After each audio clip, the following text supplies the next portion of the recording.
Hey bitches, welcome to episode 18 of Roll for Girl Dinner, where we let the dice answer the age-old question, what should we have for dinner? Today we'll be using these dice because they go with the other two sets of dice that I used this week. That's all. Now let's get started with a roll for protein.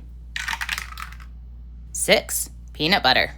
As always, we'll be using the embarrassingly named Crunchy peanut butter. But, we haven't had a boring day so far with it, so let's see what happens. Next up, let's roll for some cheese. 7. Burrata. I have absolutely been waiting for the burrata cheese to come up at some point. This is a cheese that is firm on the outside and very, very soft on the inside, very creamy. So we're looking a little soggy today, but we'll just have to see how the rest of it pans out. Now let's roll for some vegetables. 6 for double cherry tomato. I'm not mad, I'm just concerned. They'll go great with the burrata. And on to the roll for carrier. 5. Halloumi. Halloumi is a cheese from Cyprus that's flavor is somewhere in between mozzarella and feta cheese. It's firm and can be grilled and fried, so I'm going to go ahead and throw it in a pan for just a minute so that we can get it nice and warm and a little bit browned. It'll go really nicely with the tomatoes and maybe with the peanut butter. Someone in the comments did mention that cheese and peanut butter go really well together, so I'll try it. Now let's roll for some Razzle Dazzle. That's a 3 for pistachios and a 4 for Mama Lil's peppers. I'm just going to scooch in right here if you don't mind. And Mama Lil's peppers becoming quite the regular on this series, but hey, they're a Seattle company, gotta represent. They are a very mildly spicy pepper, but they've got a nice tang to them that I really enjoy, and they bring a lot of potential to this meal. And now it's time to get a little bit saucy, or a lot.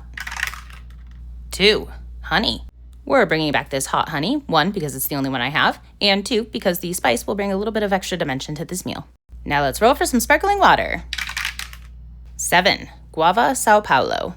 I've never actually tried this flavor before, and guava is not my favorite, but it came in a variety pack that I got the other day, so we'll give it a shot. And last up, the silly little beverage roll, because Saturday. 6. Choose my own. With all that cheese on the plate, it's gotta be red wine, and I just got my absolute favorite red wine ever. If you're in the Seattle area, go to Martetti Winery, you won't regret it. All right, let's eat. First things first, all the beverages, sparkling water, leftover coffee, and wine, the 3 major food groups required for a healthy, balanced meal. And you know what? This wine is so good that if the rest of the meal sucks, I'll just abandon it and give it a perfect 10 for the wine alone. Bottoms up, bitches. Who needs food? Just kidding. Let's try the rest of it. Now, you all know that I'm a huge fan of La Crrrr, but this flavor is not it. Back to the wine.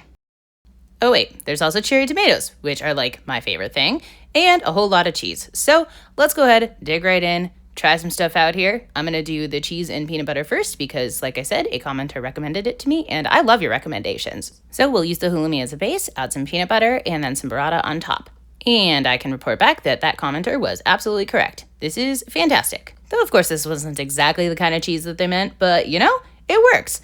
So I'm going to try adding some peppers and some tomatoes. Because I didn't cut the tomatoes, I'll just bite it in half. And this is even better. I really like this. This is like perfect 10 material. Though of course now I realize that I forgot to include the honey. So let's get one more of these loaded up and add some honey on top. And of course some pistachios to add a little bit of crunch in there. And just hot damn. This is not a meal I ever would have considered making on my own, so thank goodness that I'm enough of a lunatic to let the dice decide my meals. I was so worried that this was just going to be a weird little mushy meal, and yet it all works together really well. Every single iteration, every combination that I tried, fantastic. The only thing that stops this meal from being a perfect 10 is that guava. Also, word to the wise, when you have one this good, never leave it unattended, always protect your girl dinner. I really wish that I could give this a 10 out of 10, but because of that guava, I've got to knock it down to a 9.5. This is my meal. I call this girl dinner. Girl dinner. Girl